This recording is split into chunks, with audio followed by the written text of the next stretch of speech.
Nós vamos falar aqui da visão espiritual. Visão espiritual. Essa é uma parte aqui que é maravilhosa demais da conta. Visão espiritual. É uma das partes que mais eu gostei nessa transição, é essa visão espiritual.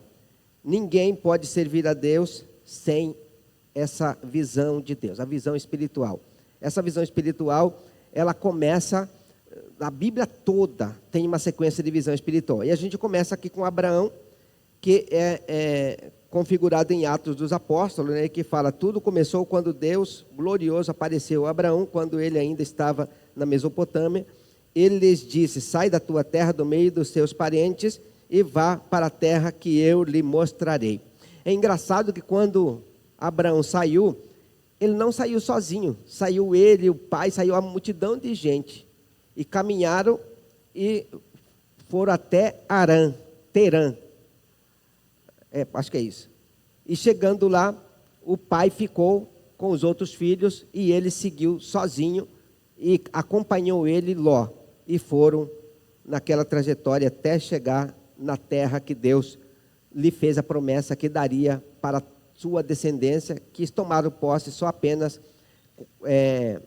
430 anos depois, né? 430 anos depois, ou 470 anos depois. Porque foram 430 anos no Egito e mais 40 anos no deserto. 470 anos depois que eles tomaram posse da terra prometida. Aí nós vemos aqui, né, Jacó e Israel, Gênesis 32, 30. Sua transformação aconteceu através de uma visão espiritual. Vi a Deus face a face, ainda estou vivendo, ainda estou vivo, mas algo profundo mudou em mim.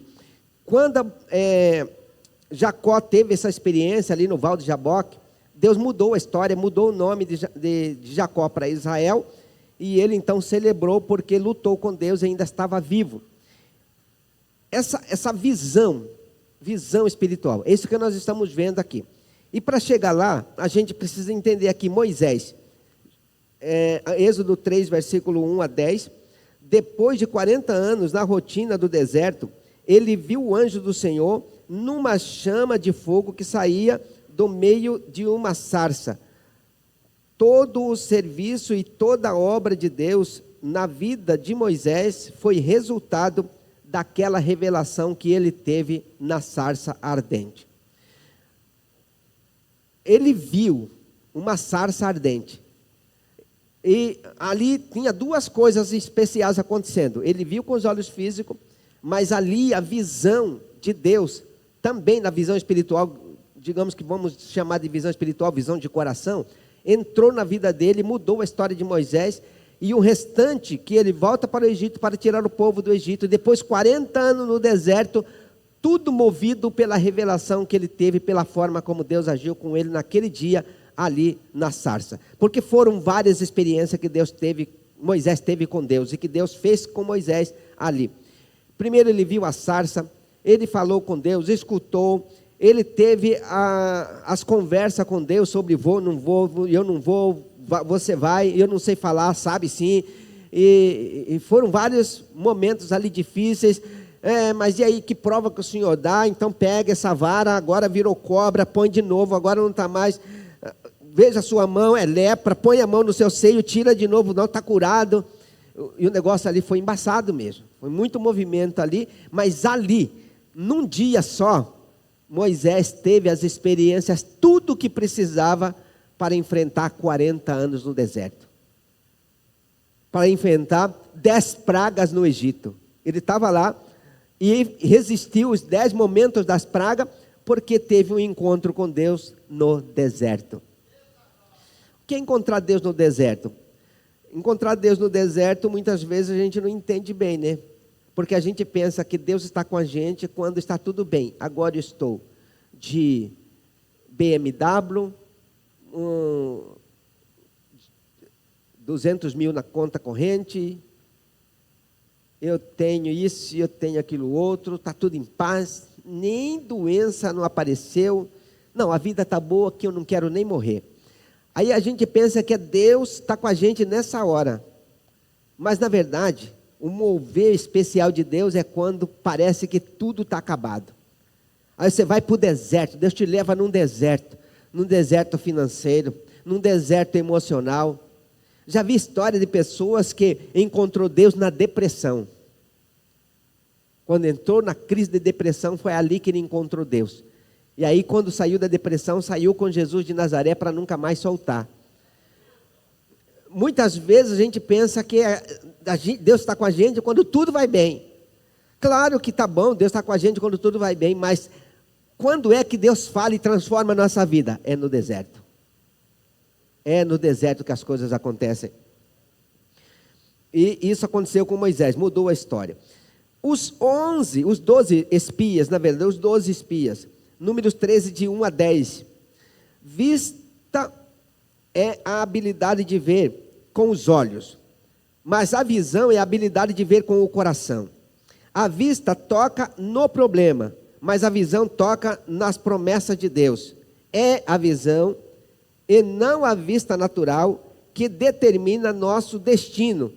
E por causa de 10 líderes incrédulos ou sem visão de coração, todo o povo perdeu a sua herança. Quando eles foram lá ver a terra, 2 acreditaram, mas 10 ou melhor, não acreditaram. 10 olharam e disseram assim: os homens são gigantes.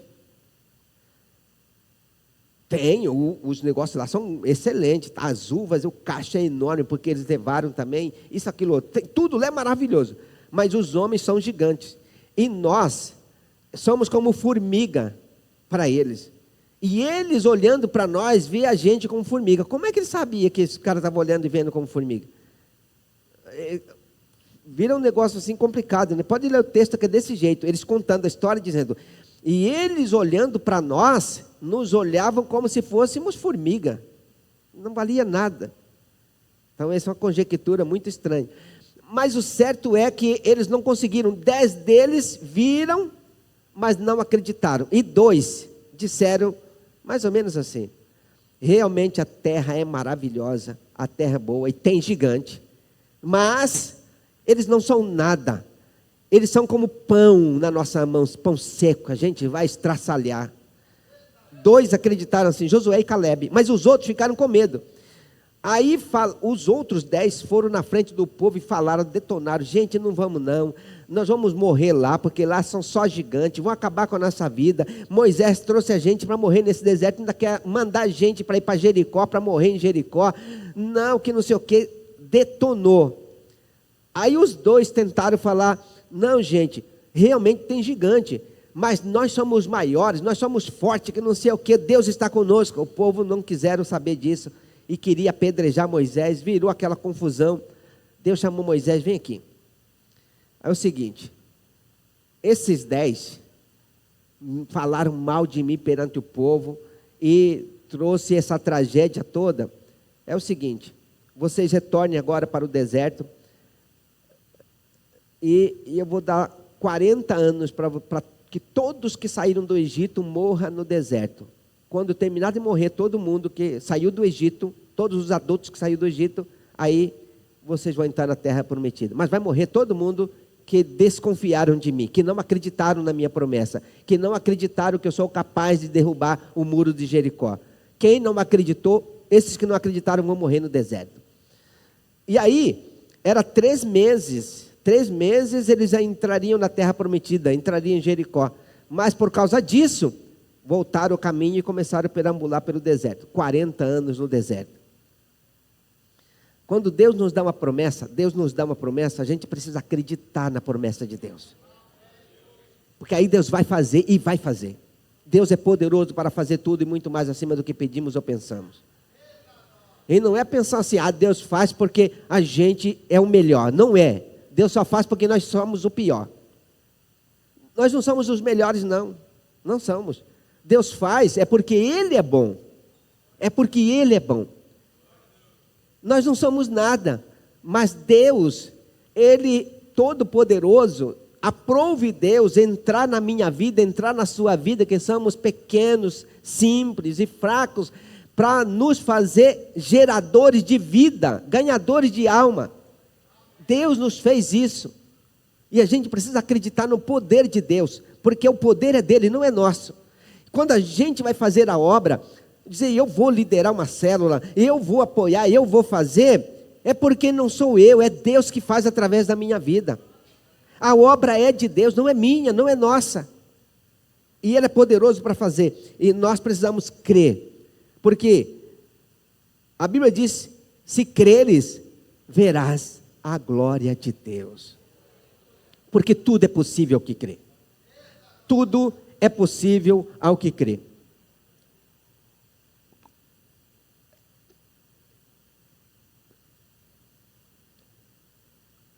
Vamos lá.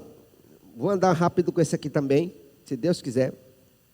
Visão é um retrato do futuro que se deseja alcançar e que produz paixão e engajamento nas pessoas. É um retrato do futuro, e quando a gente realmente deseja alcançar essa visão, as pessoas se apaixonam por essa visão e começam a fazer parte do projeto. E é isso que nós queremos, que as pessoas façam parte do projeto. Qual é o projeto? O projeto é que cada um dos membros, cada uma das pessoas, cada um dos crentes que estão à nossa volta, também seja participante da glória de Deus, em conquistar a glória de Deus aqui e desfrutar da glória de Deus no céu.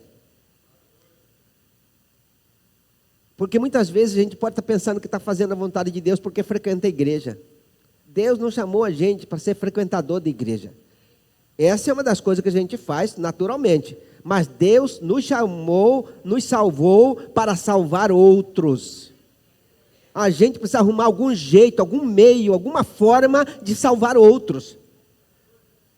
E nós encontramos um meio em estarmos na nossa casa e levamos nossos vizinhos, nossos amigos para a reunião da nossa casa, e a gente chama essa reunião de célula. Você pode chamar de quê? Grupos pequenos, nós chamamos de PG também, nosso PG, pequenos grupos. Você pode chamar de comando. Tem uma igreja lá no sul, que a célula dele chama comando.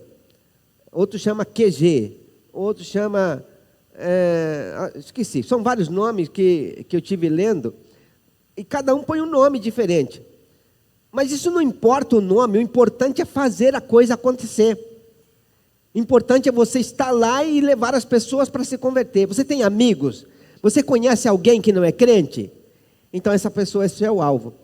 Porque você pode ganhar aquela pessoa que não é crente, você não conhece os amigos dele, mas ele vai ganhar um monte de amigos que você nem conhecia, mas você vai gerar, através de uma pessoa que você gera para Jesus, poderá gerar dezenas e centenas ou milhares, numa linha de um que ganha outro, e começa uma grande conversão de pessoas, por causa de um que foi e começou a levar os seus amigos.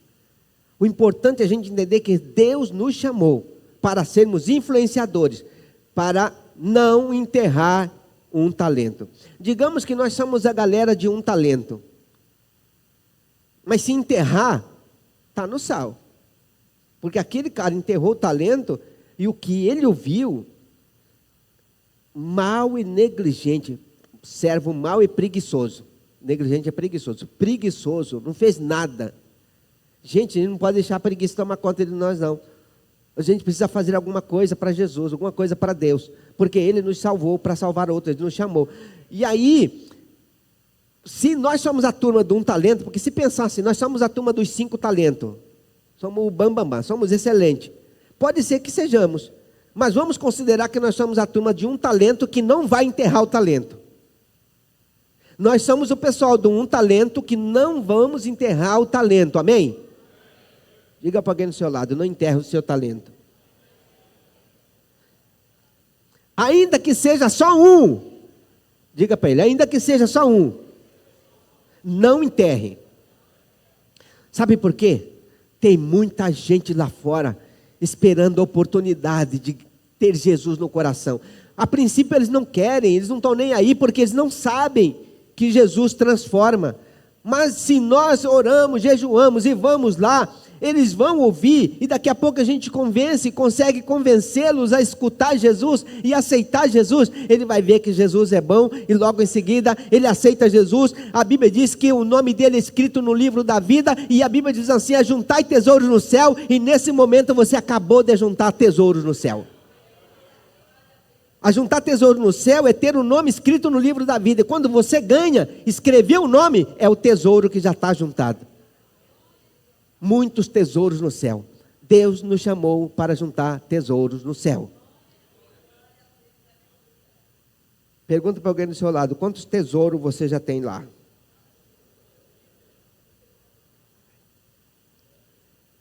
Vai que já tem, né?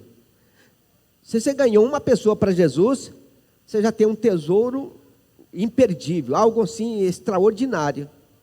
Mas já pensou se tiver 10? Já pensou se tiver 1000? Uma geração de gente escrito no livro da vida, tudo porque você tomou a coragem, tomou a iniciativa de ganhar um. Aí ele ganhou o primo, ganhou o tio, ganhou a mulher, ganhou o pai, e aqueles um amigo dele foram ganhando outros, e daqui a pouco ele tem uma multidão de gente, uma cidade convertendo, mas você ganhou um. Deixa eu contar a história para você esqueci o nome do pastor. E um pastor simples, não tem muita leitura tal, mas ele é bem simples, ele mora aqui em Cuiabá. Esqueci o nome dele, até o final da história, talvez eu lembre o nome dele. Mas Deus falou com ele, e eu conheço ele, a história dele, que aconteceu isso há muito tempo atrás, quase 40 anos atrás, 30 e poucos anos atrás. Inclusive, ele era membro da igreja do Araés, na época que o pastor Ginês era pastor lá da igreja, no começo do pastorado dele. Aí Deus falou com ele assim: olha, eu estou te enviando para Jangada, você vai para Jangada. Aí ele pensou assim: como eu vou para Jangada? Aí, logo em seguida apareceu alguém vendendo uma fazenda, um sítio tipo fazenda. Aí Deus falou com ele: compra, eu quero você lá. Aí ele comprou e mudou para lá. E aí ele começou a pregar na cidade, falar com um, falar com o outro, falar com um, falar com o outro, e nada de resultado. Aí Deus falou com ele antes de ir, Deus falou com ele: eu estou te enviando para lá porque eu tenho uma grande obra na sua vida lá em Jangada. Aí ele foi, mandou a cidade, vai, não vai, vai, não vai. Resumindo a história, ele encontrou um camarada que era perigoso, atirava nos outros, batia, mas também era mulherengo, cara, era bem difícil de lidar, mas era perigoso, era um borracheiro tido como quem não brinca com ele, que ele atira nas pessoas. É assim, essa era a fama dele lá. Aí ele foi e falou de Jesus para esse Edson. Edson, né? Edson. Esqueci. Vamos lá. Edson mesmo, né? Falou de Jesus para ele. Aí ele falou assim para... Esse Edson falou para ele assim: tá bom, você falou que esse Jesus cura? Tá bom. Então eu quero ver se ele cura mesmo. Minha esposa está com câncer. Vai orar por ela. Se ela não sarar, eu te mato. Verdade? Pura verdade. Aí ele foi lá e orou pela irmã... Esqueci o nome dela também. Para a pastora lá. Orou e ela foi curada. Mesmo assim, ela não queria Jesus. Aí ele fica doente também. Aí o irmão orou por ele lá, esse pastor, que não era pastor na época, né? Aí orou por ele, ele também foi curado. Aí ele aceitou Jesus. Aí ele vinha todo culto. Lembro como hoje, todo dia. Eu nem congregava lá, mas eu lembro, ele vinha, saía de Jangada e congregava lá no Araés, na igreja do pastor Ginês. Ele vinha e voltava, todo domingo ele vinha no culto. Logo em seguida que ele ganhou, não foi 6 meses depois, menos de 6 meses, ele vendeu lá e voltou para Cuiabá. Aí a palavra de Deus para ele era: vou fazer uma grande obra através da sua vida lá, mas só converteu um cara. Só um. Grande obra e só um. E grande obra. Deus falou: vou fazer uma grande obra. E fez, converteu só um cara. Mas esse camarada, agora tem mais de 200 pessoas na igreja dele lá. Essa é a história. Tem várias histórias no meio desse negócio aí, no movimento, que quando estava acontecendo. Mas esse foi o começo do processo lá. E para esse camarada que foi lá, né, ele conta que o medo era grande, né, porque vai que não cura e o cara era perigoso. Mas Deus nos chamou para enfrentar os perigos, mas fazer a obra dele, amém? Então nós temos aqui, a visão é a arma mais poderosa da liderança, a visão. Por que nós contamos a história, está contada a história aqui dos espias? Por causa da visão. Os 10 enxergavam gigantes. E os 2 enxergavam a solução do problema. Ele enxergava já o resumo. Vai dar tudo certo, a gente vai conseguir tudo. Como de fato conseguiu. 40 anos depois, eles foram lá e destruíram Josué. Aí já foi, né? Josué foi lá com a galera e destruiu Jericó e tomou conta de tudo. Aí nós temos aqui uma sigla para que Deus nos chamou. Pessoa e propósito. Deus nos chamou por causa do propósito. E quando Deus nos chama por causa do propósito, significa que pessoa influencia pessoa e pessoas atingem o propósito. Eu ganho mais um, que ganha outro, e o propósito está sendo consolidado quando nós começamos a gerar resultado, a pregar e converter gente, e vai gerando resultado. Então, pessoas e propósito. Por quê? Porque Deus tem um propósito, e o propósito não se faz sem pessoas, mas não se chega a outras pessoas se não entender a missão de Deus, ou o propósito de Deus. Deus tem uma missão para mim e para você, a missão de ganhar alma e fazer discípulo. Eu sei que muitos de nós fazemos bastante coisa, ou sabemos fazer bastante coisa, ou muitos sabem fazer bastante coisa. Não é o meu caso de saber bastante coisa. Mas aí você pode ser que você serve na igreja, você é tocador, cantor, você mexe na mídia, mexe em outra coisa e faz várias coisas que você sabe fazer. Existem aquelas pessoas que são multiuso, fazem um pouco de cada coisa também. Mas isso é fazer coisas. A missão não é isso. A missão é levar Jesus para os corações. E num culto pode fazer isso? Pode. Mas é muito difícil você ter alguém no culto que outros não foram lá para poder ganhá-los e trazê-los para cá. Quando alguém vem, porque alguém já orou, alguém já conversou, alguém já falou, já incentivou, ele já ouviu, aí ele até procura uma igreja porque alguém já falou tanto. Hoje mesmo nós estávamos aqui no projeto, uma das pessoas falou assim, olha, eu quero que ore por mim porque eu quero firmar mesmo. Meus parentes, meus pessoal, tudo é crente, e eles falam comigo, mas é muito difícil, e eu não consigo entender, entrar nesse negócio, mas agora eu quero. Ele comentou hoje comigo aqui de manhã, no projeto. Então, ele veio, mas muita gente está por trás dele com oração.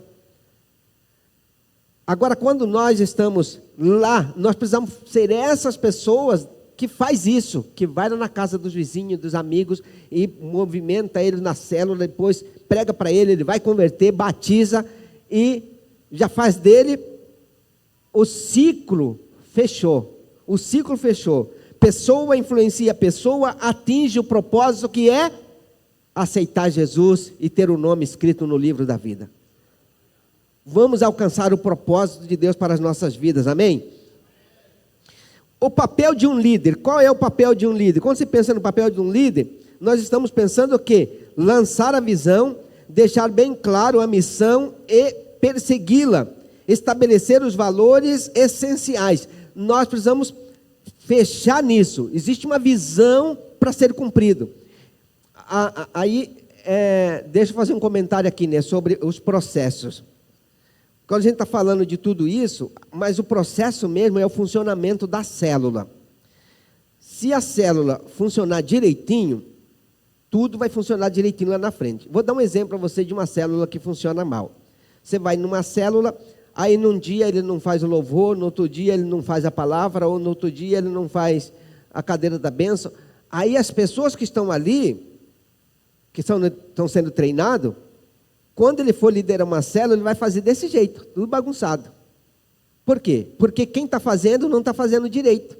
Aí ele está treinando os outros a fazer mal feito. Então, o começo tem que ser tudo direito, tudo certo. Porque aí, na sequência, todos os demais que forem fazendo, vai fazer certo. Aí quando chega, vou dar um exemplo aqui. Você vem aqui numa célula, aí fez o lanche, fez o louvor, aí já não fez mais nada e terminou. Aí no outro dia fez o lanche, fez a palavra, fez a dinâmica e terminou. No outro dia nem fez a palavra, mas fez o louvor, fez a dinâmica e já foi direto para a oração. Aí o que acontece com os líderes que forem treinados?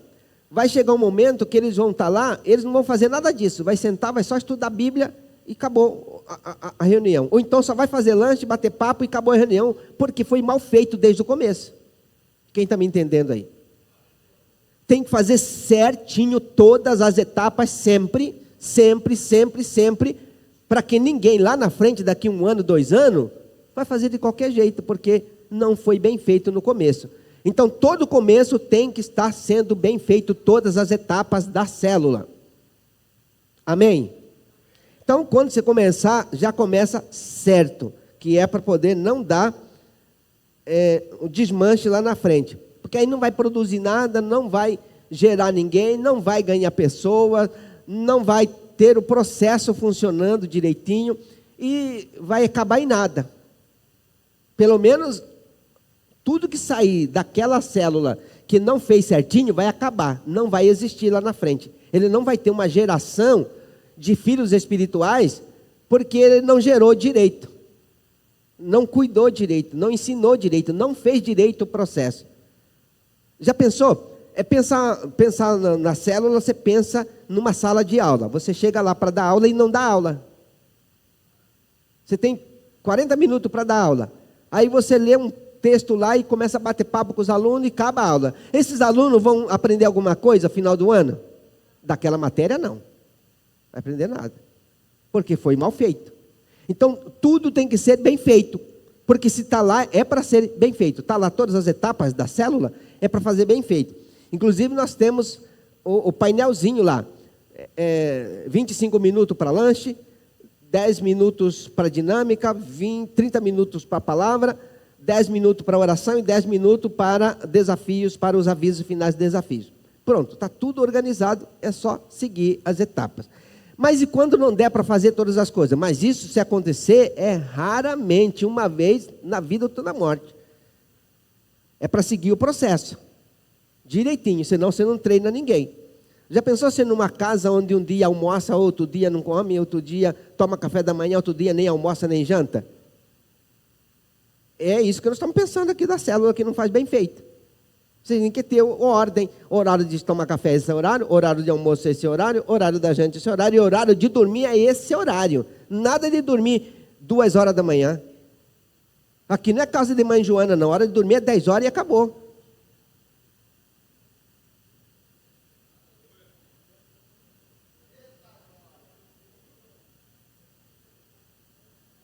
Esses dias eu vi uma pessoa falando assim: pastor, não dá. Meu marido só dorme 2 da manhã, fica lá naquele TikTok. Sabe, rainha, né?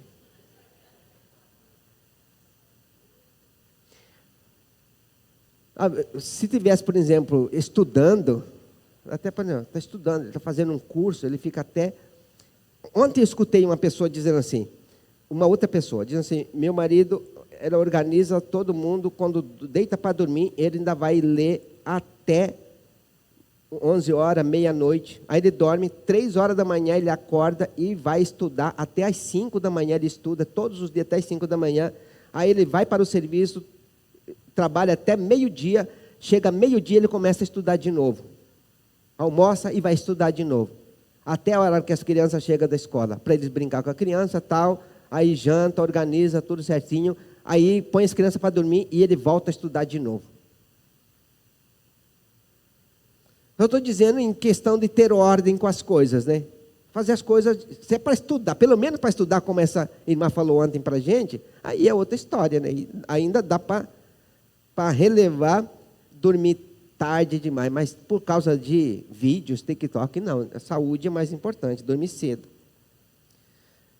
Como os irmãos riram bastante, eu acho que tem alguém nesse negócio aí.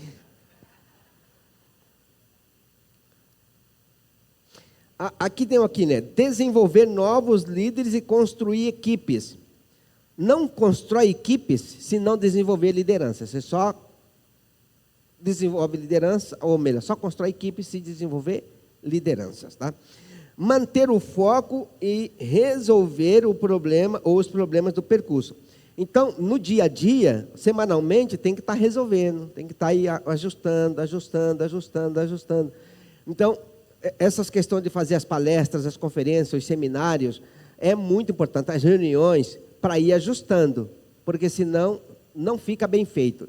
E aí vai chegar uma hora, por exemplo, a igreja chega aí a 1000 células, 100 células, mas se tiver tudo bagunçado, vai ter um líder, mas não vai ter uma célula porque está tudo bagunçado, não tem sincronia nas coisas. Então tem que estar tudo funcionando direitinho, tudo bem escrito, para que as coisas funcionem bem e sempre bem. Sem visão, o povo perece. Provérbios 29, 18. A visão de Deus para a central. O perdido está realmente perdido. Já está na frente já, né? O perdido está realmente... Isso, voltou. O perdido está realmente perdido. Um avivamento sem rosto não é avivamento. O que a gente chama de avivamento sem rosto? É quando existe um movimento, mas não tem sequência de produtividade para crescimento, para consolidação do que está sendo feito. Então, é preciso ter essa solidez para que as coisas funcionem bem e de verdade. Uma multidão de líderes é o que nós precisamos. Se a gente começa com poucos, você chega, por exemplo, a 10 líderes, daqui a pouco 20, daqui a pouco 30, 40, você vai aumentando liderança, se continuar fazendo o trabalho bem feito e tudo organizado. Nós começamos a trabalhar aqui com Casa de Milagre e Casa de Paz, mas nenhum deles tem um funcionamento assim organizado para dar todo o treinamento, sustentação e crescer como algo funcional, em sincronia, funcionando bem, em que todo mundo faz as coisas bem feitas, todas as etapas, para que haja, por exemplo, uma sincronia e uma multiplicação, e você tenha todas essas pessoas nesse ciclo sendo visto, atendido, cuidado e pastoreado. Mas na célula, a gente consegue fazer tudo isso. Na célula, o líder de célula é como sendo o pastor daquela célula. Ele é o responsável pela célula, para orar, para cuidar, para dar atenção. Coisas que ele não consegue resolver, ele fala para o supervisor. E aí o supervisor vai para poder dar atenção, cuidado, o que for possível resolver. Mas então a liderança, então ele vive com essa galera como sendo o líder dele, os pastores desse grupo. E aí quando multiplica, aquele outro líder é o responsável por aquele grupo. Por isso que essa liderança precisa estar sempre sendo mentoreado, começar, depois que faz a escola de líder, e acompanhar os processos de mentoria, para não desmanchar tudo lá na frente, senão acaba em nada, desmanchando tudo. Então precisa ser as etapas bem feitas, e o modelo de célula consegue fazer isso. Todo o tempo que nós trabalhamos com Casa de Paz ou Casa de Milagres, não tinha assim uma organização para ficar bem feito e fazer a multiplicação. Aí não conseguíamos nunca multiplicar e ter bastante líderes e organizadamente. Então o processo é diferente. Então uma multidão de líderes é o que nós esperamos construir no nome do Senhor Jesus. Começa com 2 líderes, depois 5, e assim vai indo. Se tem 5 líderes, tem 5 células. Aí eu fiz a conta esses dias. A nossa igreja, nós temos culto dia de quinta-feira. Digamos que umas 60 pessoas. Aí eu fiz uma soma lá, reuni todas as pessoas da célula, quando estava na quarta-feira, deu mais de 100 pessoas. Só com 8 células funcionando, deu mais de 100 pessoas, porque teve algumas células com 18, com 20, com 22 pessoas. Então, uma reunião de célula tinha mais gente do que nos cultos. Detalhe, quando você tem uma célula funcionando, você tem um líder trabalhando, alguém que vai ministrar a palavra, né, trabalhando, a pessoa do louvor, o responsável pelo louvor, trabalhando, fazendo louvor também. Aí você tem uma pessoa que cuida do lanche, você tem um anfitrião que está lá trabalhando também. E aí você tem também o líder de criança, alguém que cuida das crianças. Então, numa célula, você tem 10 pessoas, você tem pelo menos 7 pessoas trabalhando na célula. Aí você tem, por exemplo, 10 células, você tem 70 pessoas servindo, trabalhando. Na igreja, se você tiver 70 pessoas, só tem uns 9 ou 10 trabalhando. O restante vem assistir culto e vai embora. Então, o modelo de grupos pequenos é um modelo que todo mundo trabalha. E Deus nos chamou para servir, ou seja, para trabalhar. E o modelo de grupo pequeno é um modelo que todos fazem alguma coisa, todos vão trabalhar. E é isso que é importante, é o serviço, ou servir a Deus. E a Bíblia diz assim, servir ao Senhor com alegria. E aí a gente vai aprendendo a fazer isso e fazer com alegria. Esta igreja não serve. A difícil realidade de pensar que a igreja não serve é quando as coisas não funcionam, não decolam, não saem, e as pessoas ficam desanimadas com o que faz, com o que vê, com o que sente. Aí vamos terminando essa parte. Eu preciso de uma igreja. E se eu preciso de uma igreja, se nós precisamos de uma igreja, então nós precisamos começar uma igreja de verdade. O que é uma igreja de verdade? É a igreja que gera almas para Jesus. Quando nós estamos gerando almas, nós estamos realmente fazendo valer o nosso chamado. Abacuque 2, 1 a 3. Ficarei no meu posto de sentinela e tomarei posição sobre a muralha. Guardarei para ver o que ele me dirá. E que resposta terei à minha queixa? Então o Senhor respondeu, escreve claramente a visão em tabuinhas, para que se leia facilmente. Pois a visão aguarda um tempo designado. Ela fala do fim e não falhará. Ainda que se demore, espere-a, porque ela certamente virá e não se atrasará. Nós estamos falando o quê? Da visão espiritual. Se eu quero uma igreja, eu preciso olhar para essa igreja, eu preciso enxergar essa igreja em uma visão espiritual. E se nós estamos falando de visão espiritual, nós precisamos o quê? Nos comprometer com essa visão, com a visão espiritual. Vai passando aí para frente. Nós precisamos comprometer com a visão espiritual. Se essa visão não estiver na nossa vida, se nós não enxergarmos, porque tem diferença de enxergar e ter uma visão. A Bíblia fala muito sobre essa questão de visão. E a gente precisa o quê? Enxergar a visão. A visão é quando nós enxergamos em Deus e com Deus e através de Deus. Algo que Deus revela no nosso coração, assim como aqueles 2 espias. Deus deu uma visão para eles. Eles enxergaram o sucesso. Eles enxergaram a consolidação da vitória. Torne-a visível para todos. Ou seja, que as pessoas enxergam. Você está lá na sua célula, por exemplo, fale da igreja, fale das coisas de Deus, fale dos avisos, convide as pessoas para participar dos eventos da igreja. Avisa para as pessoas, convida as pessoas que agora nós temos um grupo de casais, mas vai terminar logo e vai abrir uma nova turma.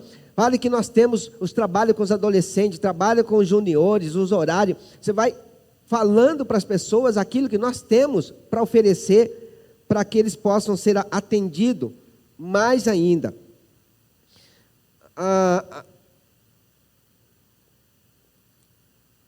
Aí nós temos aqui, né, Abacuque 2, né, 1, 2 e 3, o tema, respeite o tempo da visão. Porque a visão de lá, escreve e espera o cumprimento dessa visão. Se tardar, espere ele, mas ele vai acontecer. Então, muitas vezes a gente fica com pressa, né? Pensando aqui no caso de uma célula. Quando você abre uma célula, aí você vai lá, luta e o trem não funciona, parece que não quer decolar e acha que não vai funcionar. Muitas vezes é o tempo que nós precisamos orar mais, dedicar mais, consagrar mais, jejuar mais. Porque sem essa dinâmica do jejum, da oração, da busca, não tem crescimento. O crescimento é resultado da dedicação do líder e também das pessoas da célula. Essa dedicação é que faz ela crescer. Então nós precisamos nos dedicar para que as coisas aconteçam. Creia no compromisso de Deus com a visão. Porque quando Deus coloca a visão no nosso coração, Deus tem compromisso com essa visão para acontecer. Se Deus colocou no seu coração fazer a obra, então pode ter certeza que você vai fazer e Deus vai abençoar, Deus vai fazer crescer, porque tudo que Deus quer é salvar pessoas. E se nós estivermos dispostos a levar a palavra, Deus vai tocar no coração deles para que eles se convertam. E vai dar certo. Amém? Amém, misericórdia? Terminando, concluindo aqui. Eu preciso de uma igreja. E o caminho é a transição para uma igreja em célula. Nós estamos começando. Mas não significa que nós temos uma igreja em célula. Nós não temos ainda. A IBN Renovo não é uma igreja em célula. Nós estamos começando. Quem sabe final do ano, no começo, até o meado do ano que vem, nós podemos dizer que somos uma igreja em célula quando nós tivermos pelo menos umas 40 células funcionando. Aí sim, podemos dizer que seremos uma igreja em célula. Mas nós estamos implantando. E eu acredito nesse processo porque eu entendo um pouquinho do Novo Testamento e sei que começaram assim, de casa em casa. E Jesus mandou os 70 ficar nas casas até converter eles. Depois de converter é que eles voltariam. E aí eles viram muitos milagres acontecendo, mas eles ficaram nas casas que Jesus mandou de 2 em 2. Então essa coisa de trabalhar nas casas é de Deus. É de Deus. É lá que as coisas acontecem. E quando a gente vai nas casas, não sei vocês quando vão, a gente começa a enxergar algumas coisas que a gente jamais veria se não estivesse indo lá. Eu estou acompanhando uma pessoa agora também que não é crente, não tem nenhum entendimento, totalmente assim, você fala com ele, mas ele não tem aquele entendimento rápido de pegar as coisas, mas a insistência continua lá. Deus vai dar vitória e esse homem vai firmar com Jesus em nome de Jesus. A gente precisa crer. Pode ser que as coisas pareçam difíceis, mas não são tão difíceis. E aí, terminando, ninguém pode servir a Deus sem uma visão espiritual. Precisamos enxergar, olhar, ter a visão de Deus. Acreditar no que Deus revelou para nós, o que Deus mostrou para nós, para que as coisas aconteçam de verdade. Durante o tempo que nós trabalhamos aqui com igreja, com célula, foram bons, mas a minha visão hoje, a minha perspectiva hoje, é 10 vezes mais aguçada, mais aberta, mais entendível do que antes, em ter certeza que as coisas são excelentes e vão dar certo, vai funcionar. E nós vamos ganhar muitas almas para Jesus. E eu sei que vai dar certo porque nós vamos ganhar muitas almas para Jesus. Amém?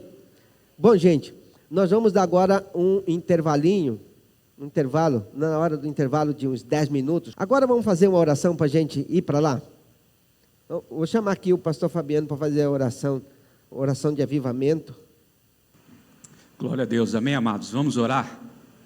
A data da conferência é 23 a 25 de maio. Anota aí na sua agenda, lá em Campo Verde, na igreja Pertencer. Depois nós vamos mandar para os irmãos mais detalhes da conferência. Vamos orar, agradecer. Pai, em nome de Jesus, obrigado por essa ministração, obrigado por esta palavra. Ó Deus, em nome de Jesus, que aconteça esse grande avivamento em nosso meio. Em nossas igrejas, em nossas casas, em nossas vidas, que possamos, ó Deus, nesses dias, estar voltados, ó Pai, apaixonados pelas almas ao qual o Senhor morreu na cruz do Calvário. que possamos estar focados em um único propósito, Senhor, e Te adorar e continuar ganhando almas para o Senhor, porque o tempo está passando. O tempo está correndo e nós precisamos cumprir o propósito de não só irmos para o céu, mas levarmos milhares de pessoas para lá, junto conosco, junto com os irmãos da igreja. Deus, em nome de Jesus, que a bênção do Senhor seja sobre cada pastor, sobre cada líder, sobre cada pessoa, e que possamos sair daqui, ó Deus, avivados e animados no Senhor, que possamos continuar olhando para Ti, Senhor, e celebrando esse grande propósito, Pai, de entrarmos nas casas e liderarmos, Senhor, um grupo de pessoas ali, treinarmos eles, ó Pai, para que possamos um dia, Senhor, multiplicarmos e sermos milhares de milhares em toda Cuiabá, em toda Várzea Grande, em todo o estado do Mato Grosso e em todo esse Brasil, em nome de Jesus. Amém, Jesus. Amém, irmãos. Deus abençoe. Vamos para o intervalo aí. Pode aplaudir a Jesus. Aleluia.